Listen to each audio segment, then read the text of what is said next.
MSI 4090 Supreme. The GPU that maybe 0.1% of us can afford has finally arrived. Not for me to play latest and greatest games, but for repair, because this is what I do. Hello Internet! Today we have this premium 4090 from MSI, codenamed Supreme. Unfortunately, Supreme does not translate to higher reliability, because otherwise, why do you think it's here? But it does translate to higher cost. In my eyes, however, 4090 at a North Pole is the same 4090 in African village, and their prices should relatively be the same. But what do I know? In any case, I'll start taking this thing apart and see what it's made of. Once what felt like a premium, high quality, very well made back cover removed, the not so premium PCB is revealed. And once I completely removed the PCB from the heatsink and placed it on the standoff pins, it became obvious that the PCB is rocking back and forth, indicating that it is twisted and that the premium outside has failed to protect the cheap inside. In any case, I will check for resistances in the key areas to make sure that there are no hidden problems. And everything is looking very promising, so I will power the card using my custom-made GPU repair tool and check for voltages on the board. All voltages seem to be present, so next step would be to check the power stages for proper operations using an oscilloscope.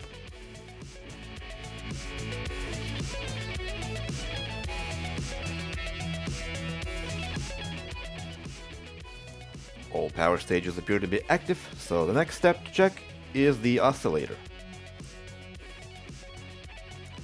The oscillator is showing us a noisy reading instead of a nice clean 27 MHz. And with the noisy oscillator, powering the board and going into the Linux for a memory test shows that the device is not found. And no wonder. Without the oscillator functioning properly, this GPU will never be detected, no matter how long I pet my fake beard. So I ended up scratching my head instead, and I got an idea to reball the core. So let's reball the core.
Okay, I think we've seen enough today. After checking for resistances and voltages again, let's check for the oscillator and see if it is now going to give us a better signal. And bam! Signal is now looking much better, so let's power it on and see if that works.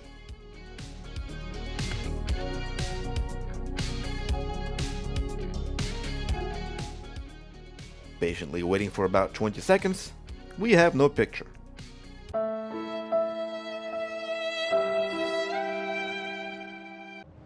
Okay, let's go into Linux and see if the card is even detected. And it looks like it is, and we even managed to get a memory error on one of the memory chips, which is great. This happened to be one of the memory chips that I didn't expect to cause any trouble, but I guess it did, so I will rebuild this chip and see if that helps.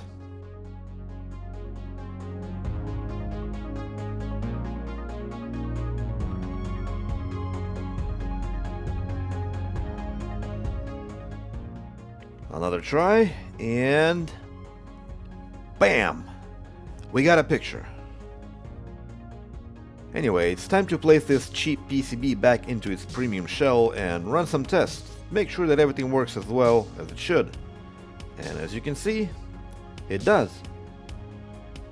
Needless to say, this premium 4090 broke exactly the same as any other non-premium brand would have. And the term, "the more you pay the better," is simply not true anymore.